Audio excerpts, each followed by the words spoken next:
ये क्या, सुबह के 9 बज रहे हैं और ये बुढ़ा सो रहा है यहाँ पे।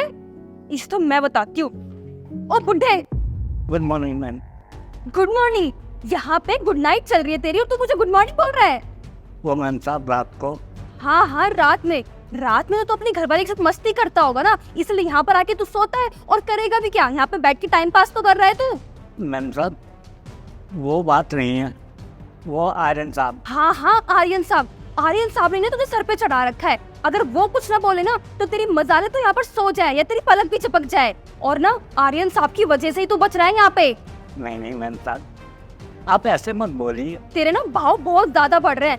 अब मैं समझ गई, तुझे ना यहाँ रखना ही नहीं चाहिए, तुझे सीधा यहाँ से नौकरी से निकालना चाहिए। और वैसे भी तू है ना बेकार हो चुका है, तेरा कोई काम है ही नहीं यहाँ पे। जो इंसान इस चेयर पे बैठ के सो रहा है ना, उसे ना मुझे नौकरी पे रखना ही नहीं है। तू निकल यहाँ से।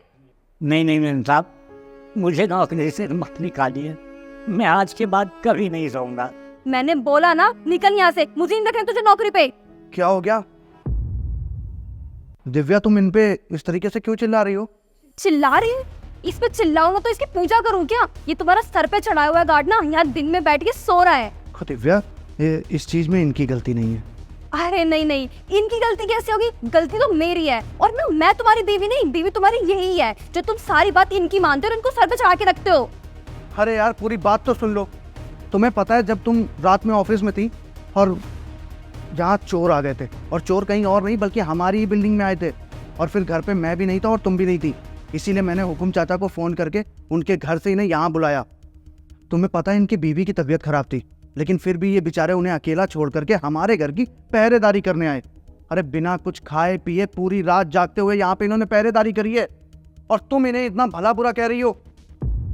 देखो मुझे माफ कर दो, मुझे नहीं पता कि इन्होंने यहाँ पे रात भर पहरेदारी करी है। मुझे लगा ये घर से आराम से सो कर आए हैं, मस्ती करके आए हैं, अब आराम से अय्याशी करके आए हैं और यहाँ पर आके सो रहे हैं। मेरे को बहुत बड़ी गलतफहमी हो गई, मुझे प्लीज माफ कर दो। तुम्हें पता है हुकुम चाचा कौन है? अरे ये वो इंसान है जिन्होंने जब हमारे पास पैसे नहीं थे हमसे सैलरी तक नहीं ली, बल्कि अपनी ही जेब से हमें पैसे दिए।